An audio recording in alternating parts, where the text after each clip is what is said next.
السلام علیکم۔ ہم لوگ آج سورہ انفال کے اس سفر میں پھر سے ایک ساتھ ہیں۔ پچھلی بار سورہ انفال کو ہم نے شروع کیا 1 ورس سے لے کر آیت 14 ورس تک ہم نے اس کو سمجھا تھا۔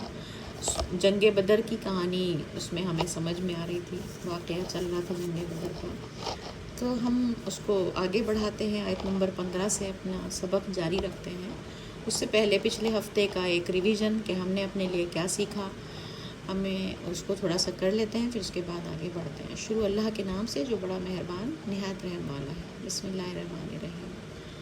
تو ہم نے یہ جانا تھا کہ مومن ہونا کیا ہے۔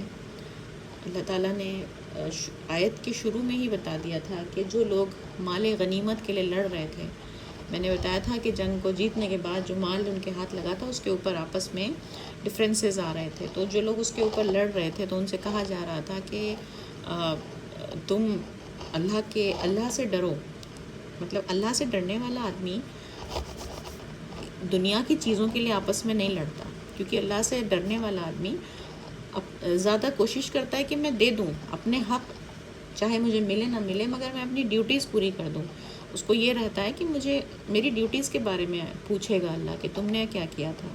تو جو انسان ڈیوٹیز پہ نظر رکھے گا تو وہ کبھی بھی لڑائی نہیں چھڑے گا دنیا کی چیزوں کے لیے۔ تو اس لیے جب وہ انفال کے لیے یا غنیمت کے مال کے لیے لڑ رہے تھے تو اس پہ اللہ تعالیٰ نے کہا کہ تم لوگ اللہ سے ڈرو اور آپس میں اپنے تعلقات، اپنے ڈفرینسز کو مینیج کرو، مطلب آپس میں محبت سے پیار سے رہو، ان چیزوں کے لیے نہیں جھگڑا کرو۔ اور پھر ہمیں یہ بھی بتایا کہ خدا کا ڈر آدمی کو اپنی حد میں رکھتا ہے۔ خدا کے ڈر سے آدمی وہ ایسی چیزوں کے بارے میں ڈرتا ہے کہ کوئی بھی کام میں ایسا نہ کر لوں کہ میں پکڑ میں آ جاؤں۔ تو پھر ایمان والے کون ہیں، ان کی بھی خدا نے ہمیں صفت بتائی تھی کہ ایمان والے کون ہیں۔ ہم اپنے آپ کو جج کر سکتے ہیں اس پوائنٹ پر، ہم اپنے لیے انٹروسپیکشن کر سکتے ہیں کہ کیا ہم واقعی ایمان والے ہیں۔ اس کی پہچان کیا بتائی اللہ نے کہ جب اللہ کا ذکر کیا جائے تو ان کے دل دہل جائیں، یعنی کہ ان کے دلوں میں ایک عجیب سی گھبراہٹ کہیں یا ان کو ایک دہشت بھی اور ایک محبت بھی، کہ ایموشنل ہو جائیں وہ بہت جب خدا کا ذکر ہو۔ وہ ایسے نہ رہیں کیجول جیسے نارمل باتیں چل رہی ہیں، جب اللہ کی آیتیں ان کے سامنے پڑھی جائیں تو ان کا ایمان بڑھ جائے۔ مطلب جب قرآن ہو رہا ہے ان کے سامنے یا اللہ کی کوئی بات ان کے سامنے بتائی جائے تو ان کے اندر اور یقین بڑھے اور اللہ پہ بھروسہ بڑھے۔ تو وہ ہے پہچان کہ ہاں ہم ایمان والے ہیں۔ اور اگر ایسا نہیں ہے، خدا کا ذکر ہوتا ہے، قرآن آپ پڑھ رہے ہیں، کوئی سمجھا بھی رہا ہے یا کوئی آپ خود بھی سمجھ رہے ہیں، لیکن آپ کے دل پہ اس کا کوئی اثر نہیں ہوتا، آپ کے ایمان اس سے نہیں بڑھتا، تو پھر وہ آپ ایمان والے ہی نہیں ہیں اللہ کی نظر میں۔ اس ورس سے بہت بڑی چیزیں ہمیں سمجھ میں آئی تھی۔ اور پھر ایسے لوگوں کے لیے اللہ نے تو آخرت میں بھلائی کا وعدہ کر ہی رکھا ہے، اور دنیا میں بھی ان کے لیے اللہ نے روزی کا وعدہ کر رکھا ہے کہ انہیں پریشانی نہیں آئے گی کوئی۔ یہ بات شروع کی ورس میں سمجھ میں آئی تھی۔ اس کے بعد جو ہم نے تھوڑا سا پھر سے مجھے جنگ بدر کا واقعہ سمجھانا پڑے گا تاکہ ہم یاد کر سکیں کہ ہم نے کیا کیا پڑھا تھا۔ آپ لوگوں کو میں نے بتایا تھا کہ 2 گروپس آ رہے تھے مدینہ میں۔ مسلمانوں کو پتہ چلا کہ ایک گروہ آ رہا ہے سیریا سے، پچھلی دفعہ شاید میں نے یمن بول دیا تھا، میں معافی چاہوں گی۔ سیریا سے ایک گروہ آ رہا تھا، اس میں بہت سارا وہ لوگ مال لے کر آ رہے تھے، بزنس کر کے تجارت کا مال تھا ان کے پاس، اشرفیاں تھیں، بہت گھوڑے تھے اور بہت طرح کی اور چیزیں تھیں جو کہ دنیاوی سامان کی تھیں جس سے کہ پیسہ کمایا جا سکتا تھا۔ تو وہ سارا سامان لے کے آ رہے تھے اور ان کے پاس 40 گارڈ تھے جو ان کو حفاظت کر سکتے تھے، صرف 40 گارڈ تھے۔ تو ان کو یہ جب خبر ملی مدینہ والوں کو کہ ایسا ایک گروہ آ رہا ہے مکہ کے لوگوں کا، تو انہوں نے سوچا کہ اس گروہ پہ ہم اٹیک کر کے ان سے ہم یہ ان کا سامان لوٹ لیں گے اور ہم آگے کے لیے ہم تیاری کر لیں گے، اپنے لیے ہتھیار خرید لیں گے، تاکہ ہم پہ یہ جو مکہ والے بار بار حملہ کرتے ہیں، ہمیں ستاتے ہیں، تو ہمارے پاس سامان نہیں ہے، ہم کیسے لڑیں؟ تو ہم ان سے سامان یہ والا مال وہ کر لیں گے اور ہم لوٹ لیں گے اور ہم اپنے لیے سامان خرید لیں گے۔ لیکن اللہ تعالیٰ کچھ اور چاہتے تھے۔ اب جب یہ وہاں سے گروہ آ رہا تھا تو ان کو آئیڈیا ہوا کہ مدینہ، ان کو سمجھ آ گیا کہ مدینہ کے مسلمان ہم پہ اٹیک کر سکتے ہیں، تو انہوں نے مکہ میں ایک میسنجر بھیجا اور مکہ میں کہلوایا کہ ہمیں وہ پروٹیکشن چاہیے، ہماری پروٹیکشن کے لیے لوگوں کو بھیجو. تو یہ بات سن کے مکہ والے تو پہلے ہی بھرے بیٹھے تھے، مسلمانوں سے لڑنے کا وہ چاہتے تھے. وہ تو انہوں نے ایک پوری فوج کھڑی کری کہ ہم تو آج پروٹیکشن نہیں، ہم تو مدینہ میں جا کے ان کو ختم ہی کر کے آئیں گے مسلمانوں کو. انہوں نے اس طرح سے تیاری کر لی. ان کے پاس بہت سارے ہاتھی، گھوڑے اور بہت سارے اونٹ، سارے ہتھیار سب کچھ سے لیس ہو کر ان کے سارے سردار چل پڑے لڑنے کے لیے، اور سب لوگ اکٹھا ہو گئے، پوری فوج کی فوج. اور ساتھ میں ڈھول پیٹتی ہوئی ان کے ساتھ عورتیں بھی تھیں جو ان کے حوصلے بڑھا رہی تھیں. مطلب پوری ایک فوج نکلی تھی. پھر جب مسلمانوں کو پتہ چلا کہ وہاں سے فوج آ رہی ہے تو انہوں نے یہی سوچا کہ ہم اسی گروپ پہ اٹیک کریں گے جس گروپ میں لڑائی کا سامان، جس گروپ میں کم لوگ ہیں، یعنی کہ 40 لوگ ہی ہیں جو حفاظت کر رہے ہیں. تو اللہ تعالیٰ نے رسول اللہ صلی اللہ علیہ وسلم کو خواب دکھایا اور اس خواب کے ذریعے بتایا کہ آپ اس پہ فوج پہ اٹیک کریں، نہ کہ اس مال والے گروہ پہ، کیونکہ اللہ تعالیٰ چاہتا تھا کہ دکھا دے سب کو کہ صحیح کون ہے اور غلط کون ہے. صحیح کو جتانا چاہتا تھا اور غلط کو ہرانا چاہتا تھا. چاہے بھلے ہی غلط کے پاس ساری طاقتیں تھیں، ان کے پاس سارے ہتھیار تھے، لیکن اللہ تعالیٰ چاہتا تھا کہ وہ ہاریں. اس لیے اللہ نے محمد صلی اللہ علیہ وسلم کو اور تمام لوگوں کو جو ان کے ساتھ تھے، 313 لوگ تھے کل، ان کو کہا کہ آپ ان لوگوں پہ جو 1000 لوگوں کا ایک فوج آ رہی ہے ان پہ اٹیک کریں. اب تھوڑا اس میں لوگوں کو گھبراہٹ بھی ہوئی، ظاہر بات ہے، لوگ سوچیں گے کہ مشکل ہے، یہ تو کتنے سارے لوگ ہیں، ان کے پاس ہتھیار ہیں، ہم کیسے کریں گے. تو اس وقت پہ جو اللہ تعالیٰ کیونکہ چاہتا یہی تھا، تو اللہ نے خواب دکھایا کہ تم جیتو گے. رسول اللہ صلی اللہ علیہ وسلم کو یہ پتہ چلا کہ ہم اس میں ہماری جیت ہوگی. تو اس سے ان لوگوں کو اطمینان آ گیا، سکون آ گیا کہ خدا نے پہلے ہی ہمیں خوشخبری دے دی. تو ہم نے یہ ساری بات بھی پچھلی بار پڑھی تھی. اور مجھے پھر ان چیزوں سے یہ سمجھ میں آ رہا تھا کہ خدا نے خاص انتظام کیا، ایسے حالات پیدا کیے کہ تمام جتنے بھی کٹر مخالف لوگ تھے، جتنے بھی لوگ اپوز کرتے تھے اسلام کو، وہ سارے کے سارے سردار مکہ سے نکل کر وہاں لڑنے کے لیے پہنچ گئے تھے، اکٹھا ہو گئے تھے ایک جگہ. یہ سب اللہ کی ہی اسکیم تھی. اور پھر وہاں پہنچ کر بدر میں جب وہاں پہنچے تو وہاں پر انہوں نے جب جنگ کے لیے پڑاؤ ڈالا، ایک جگہ کا نام ہے بدر جہاں پہ انہوں نے پڑاؤ ڈالا، تو وہ چاہتے تھے کہ یہاں سے ہم مسلمانوں کو ہمیشہ کے لیے ختم کر کے ہی جائیں گے. تو اللہ کے رسول نے جب یہ منصوبہ مسلمانوں کو بتایا کہ اللہ چاہتا ہے کہ ہم بدر کی طرف جا کے ان سے جنگ کریں، تو ان کی تعداد سے، جیسے میں نے ابھی بتایا کہ وہ گھبرا گئے تھے. تو اس کے بعد ساری بات ہم نے یہ بھی پڑھی تھی کہ کیسے فرشتے اللہ تعالیٰ نے بھیجے اور کس طرح سے مکمل جیت ہوئی مسلمانوں کی، اور سارے کے سارے جو دشمن تھے وہ ہار گئے.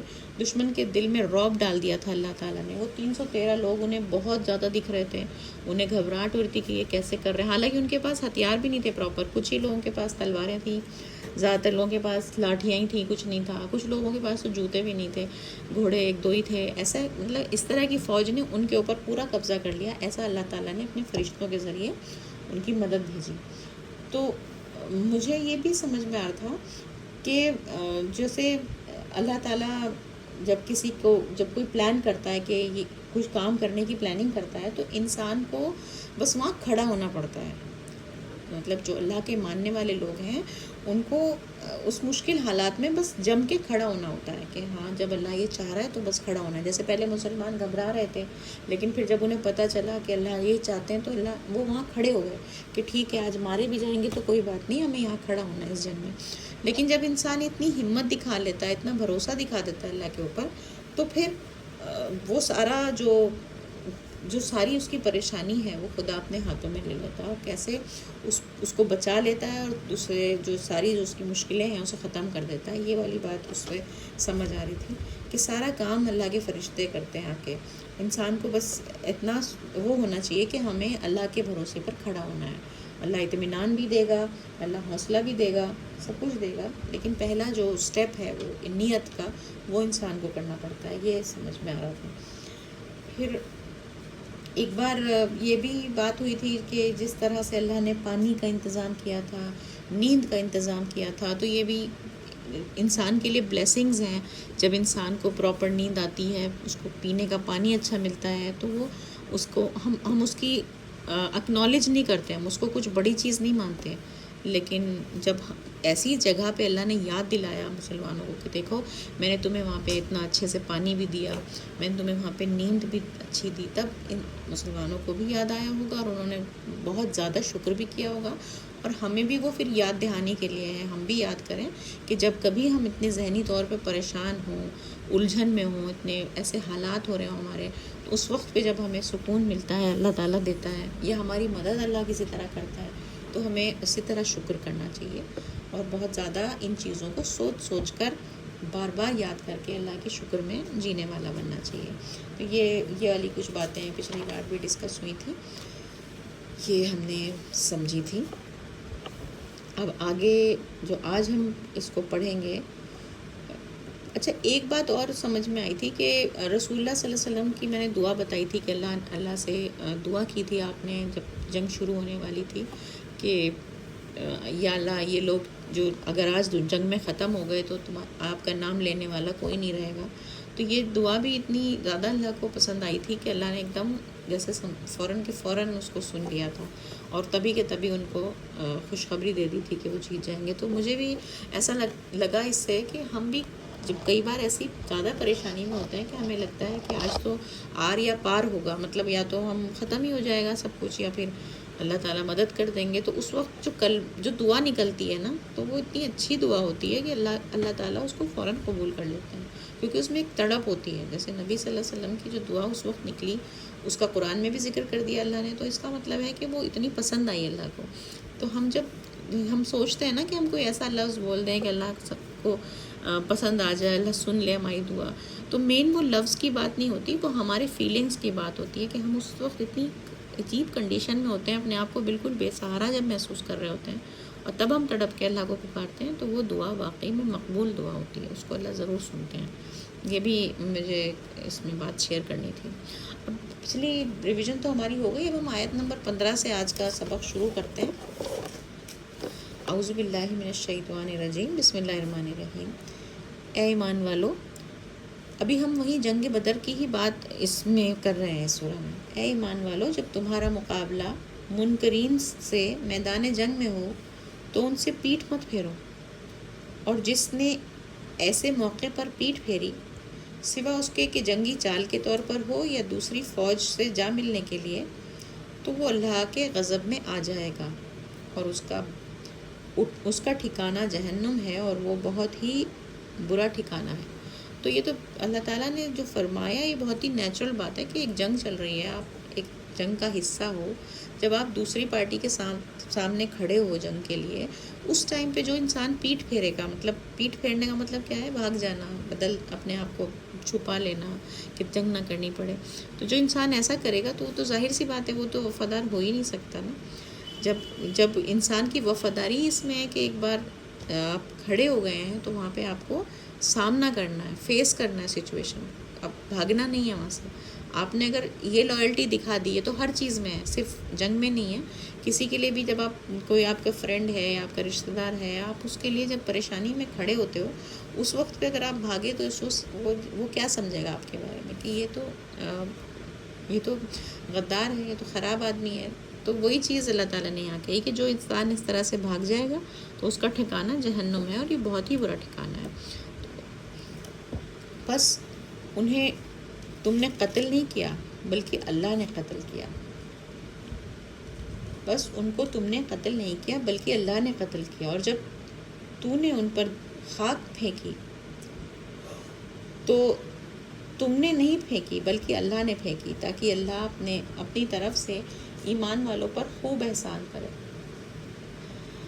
تو یہاں پہ یہ بات پھر سے جنگ کے میدان میں آ گئے، تو جب ان کو لوگوں کو مار دیا تو ایسا لگا کہ ہم نے اتنے لوگوں کو مارا، تو وہ ایک عجیب سا محسوس ہوتا ہے نا۔ تو وہ والی چیز کو اللہ تعالیٰ نے کہا کہ تم نے نہیں مارا ان کو بلکہ اللہ نے مارا ہے، تو اللہ کی ہی مرضی تھی کہ جو ان کو مرنا تھا، ان کو سزا دینی تھی اللہ کو، اس لیے۔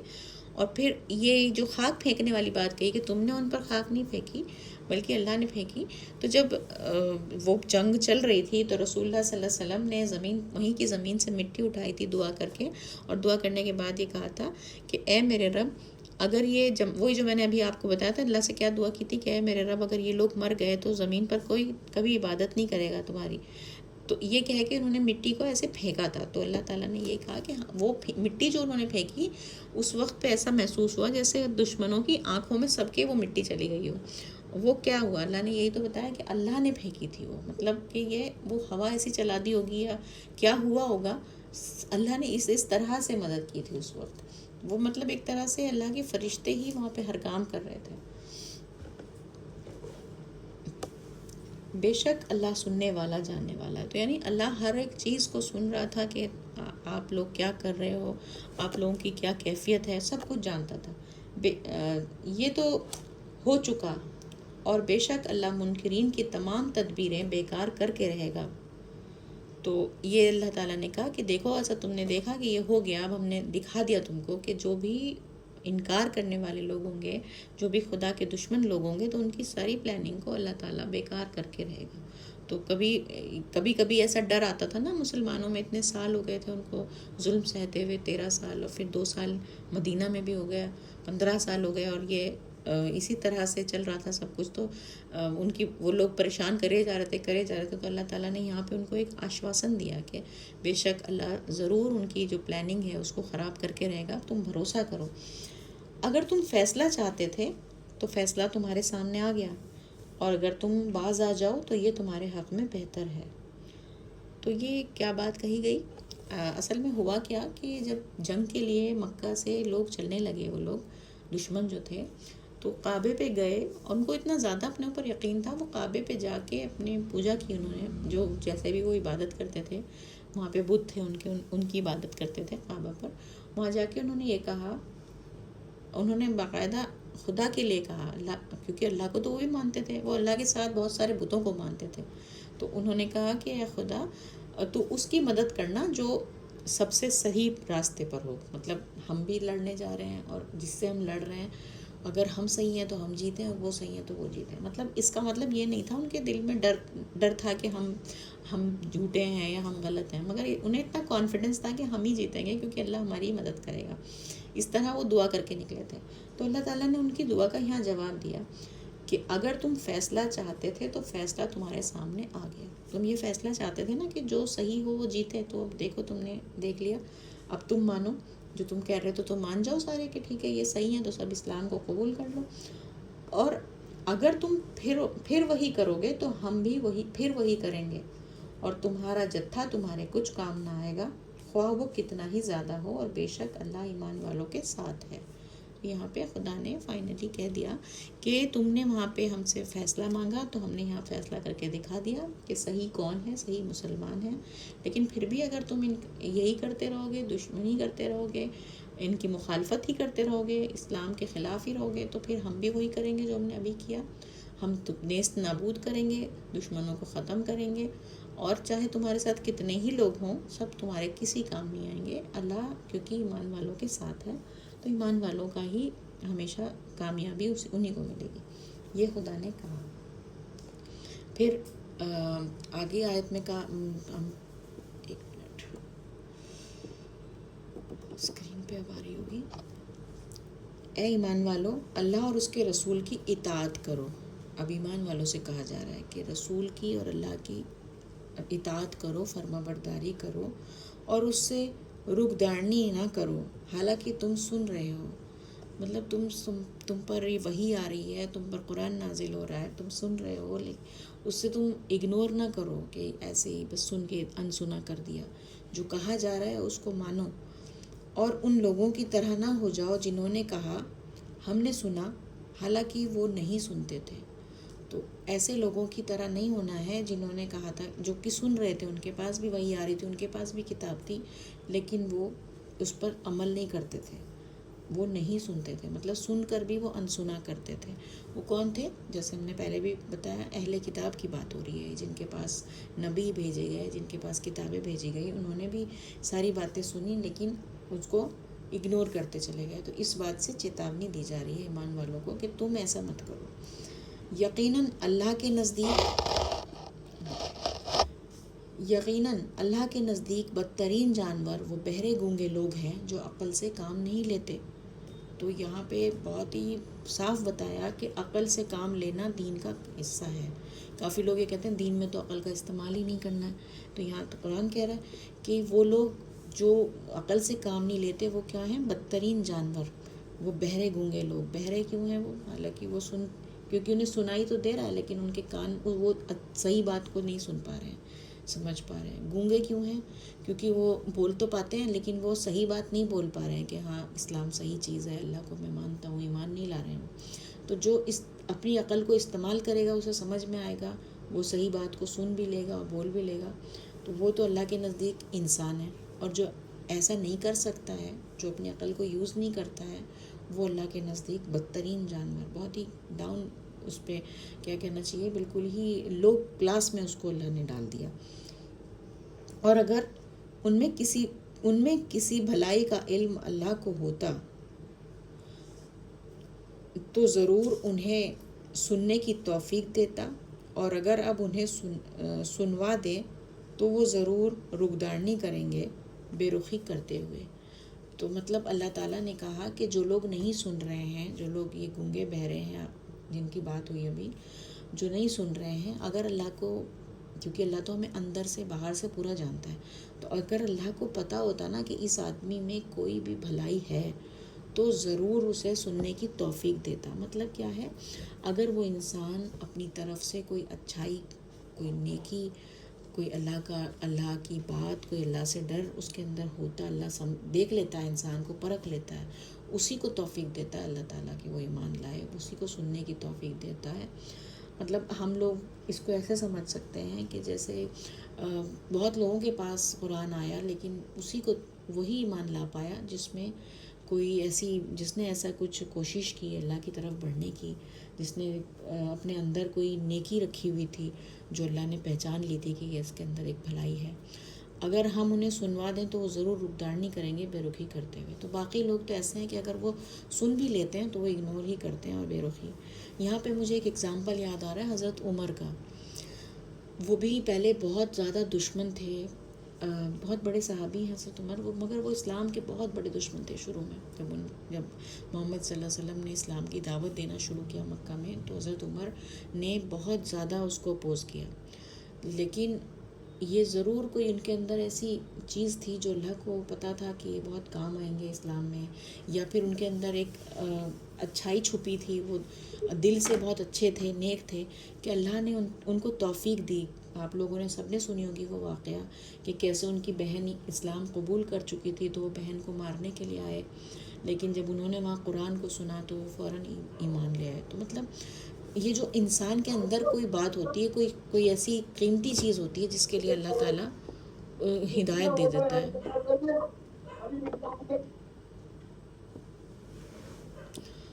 تو ہدایت اسی کو ملتی ہے جو واقعی اللہ کو قیمتی لگتا ہے. یہاں اس لائن سے یہ پتہ چل رہا ہے کہ اگر اس میں کسی بھلائی کا علم اللہ کو ہوتا تو وہ ضرور سن لیتے. مطلب وہ اسی لیے گونگے بہ رہے ہیں کہ وہ اس لائق ہی نہیں ہے کہ وہ ایمان لا سکیں گے. یہ میں اس طرح سے اس کو ورس کو سمجھ پا رہی ہوں. انشاءاللہ اگلی بار اس کی ڈیٹیل دیکھیں گے کہ کون سی بھلائی ہے جو اللہ نے دیکھی، کیا چیز ہوتی ہے وہ جو ہمیں توفیق دیتی ہے. آج اس کو بس یہیں پر ختم کرتے ہیں دعا کے ساتھ.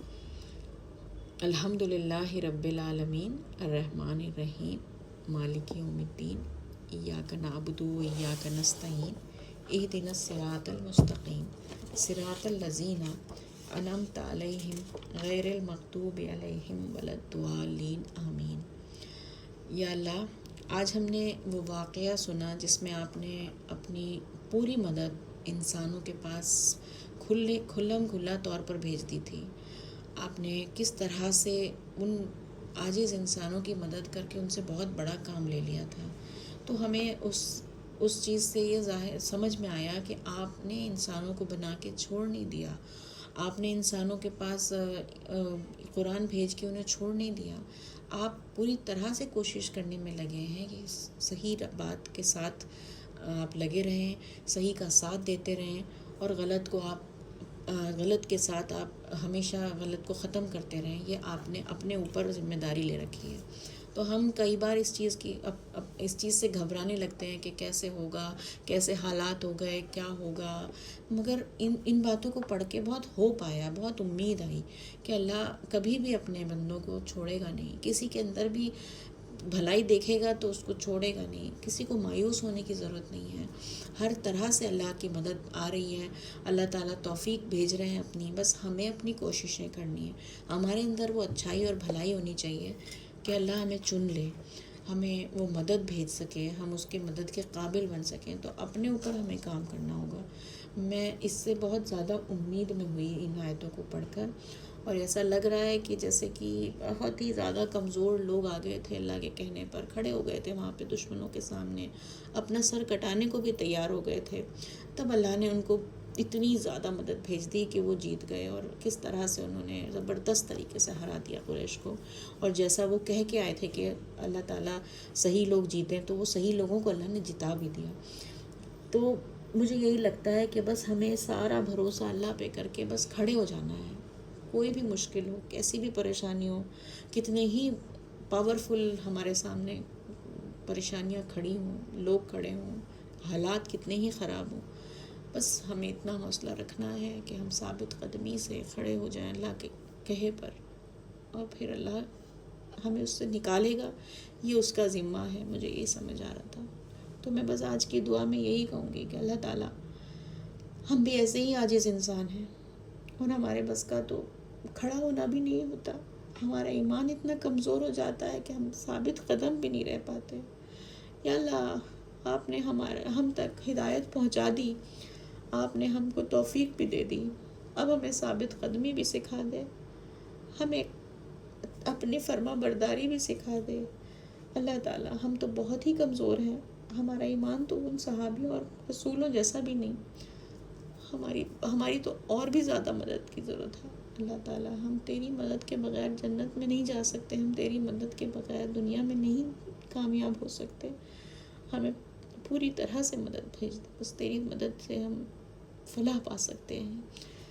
یا اللہ، ہمارے گناہوں کو معاف کر دیجئے. ہماری بہت ساری کمیاں ہیں، انہیں دور کر دیجئے. آمین.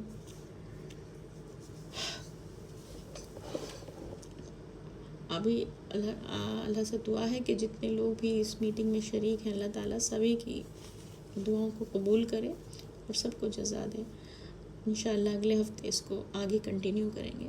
السلام علیکم.